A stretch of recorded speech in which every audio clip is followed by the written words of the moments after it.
Hello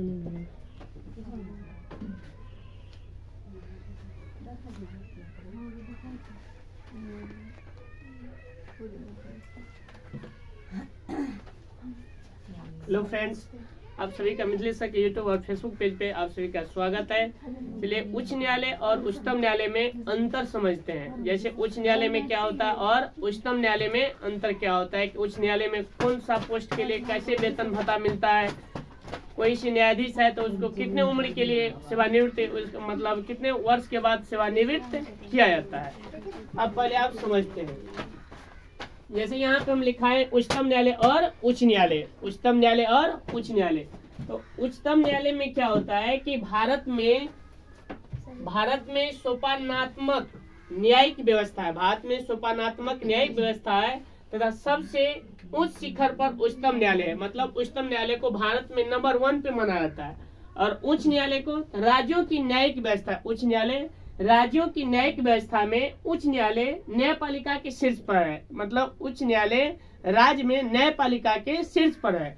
उसके बाद हम लिखा है उच्चतम न्यायालय में दूसरा कि उच्चतम न्यायालय के न्यायाधीशों की सेवानिवृत्त आयु 65 वर्ष है। मतलब उच्चतम न्यायालय के न्यायाधीशों की सेवानिवृत्त की आयु 65 वर्ष है, जबकि उच्च न्यायालय के न्यायाधीशों की सेवानिवृत्त की आयु 62 वर्ष है। मतलब उच्च न्यायालय के न्यायाधीशों के रिटायर होने की जो आयु है 62 वर्ष और उच्चतम न्यायालय के न्यायाधीशों की सेवानिवृत्त होने की आयु 65 वर्ष रखा गया है, मतलब संविधान के अनुसार। तीसरा पॉइंट है कि उच्चतम न्यायालय के न्यायाधीशों का वेतन, भत्ता एवं पेंशन इत्यादि भारत की संचित निधि से दिया जाता है। मतलब भारत में सुप्रीम कोर्ट के द्वारा संचित निधि से पेंशन भत्ता उसके इत्यादि जो भी मतलब सुविधा मिलेगा सुप्रीम कोर्ट के द्वारा इत्यादि संचित निधि से ही दिया जाता है। जबकि उच्च न्यायालय के न्यायाधीशों के वेतन व भत्ते इत्यादि राज्य की संचित निधि से दिया जाता है। मतलब उच्च न्यायालय के न्यायाधीशों की वेतन भत्ता राज्य की संचित निधि दिया जाता है, जबकि पेंशन भारत की संचित निधि से दी जाती है। राज्य के उच्च न्यायालय के न्यायाधीशों की पेंशन उच्चतम न्यायालय के संचित निधि से दिया जाता है।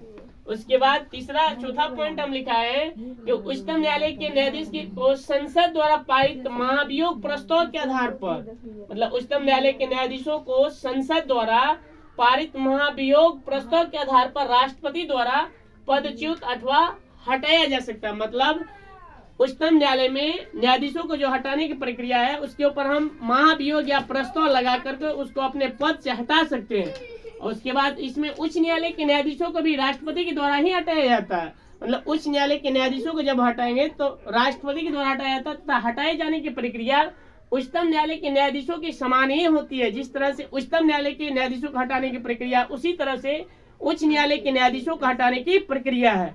उसके बाद है 5वां पॉइंट, उच्चतम न्यायालय के पास सलाहकारी शक्ति, उच्चतम न्यायालय के पास सलाहकारी शक्ति, विशेष अनुमति से अपील और संघीय विवाद की निर्धारण की शक्ति होती है, जबकि उच्च न्यायालय के पास ऐसी कोई शक्ति अथवा अधिकारिता नहीं होती है। मतलब उच्च न्यायालय के पास ऐसी कोई शक्ति अथवा अधिकारिता नहीं होती है। उसके बाद 6ठा लिखा है कि उच्चतम न्यायालय को अधीक्षण की शक्ति नहीं है, उच्चतम न्यायालय को अधीक्षण की शक्ति नहीं है, जबकि उच्च न्यायालय को अनुच्छेद 227 के तहत अधीनस्थ न्यायालयों को अधीक्षण की शक्ति प्राप्त है। मतलब उच्च न्यायालय को अधीक्षण की शक्ति अनुच्छेद 227 के तहत प्राप्त है, जबकि उच्चतम न्यायालय को अधीक्षण की शक्ति प्राप्त नहीं है। उसके बाद लिखा है 7वां कि अनुच्छेद 32 के तहत जारी की जाने वाली रीट संपूर्ण भारत में मान्य होती है। अर्थात संपूर्ण भारत में अनुच्छेद 32 के तहत रीट जारी करने वाली जो शक्ति प्राप्त है तो संपूर्ण भारत को प्राप्त है, जबकि अनुच्छेद 226 के तहत जारी की गई रीट संबंधित उच्च न्यायालय के न्यायिक क्षेत्र के अंतर्गत ही मान्य होती है, न्यायिक क्षेत्र के अंतर्गत ही मान्य होती है।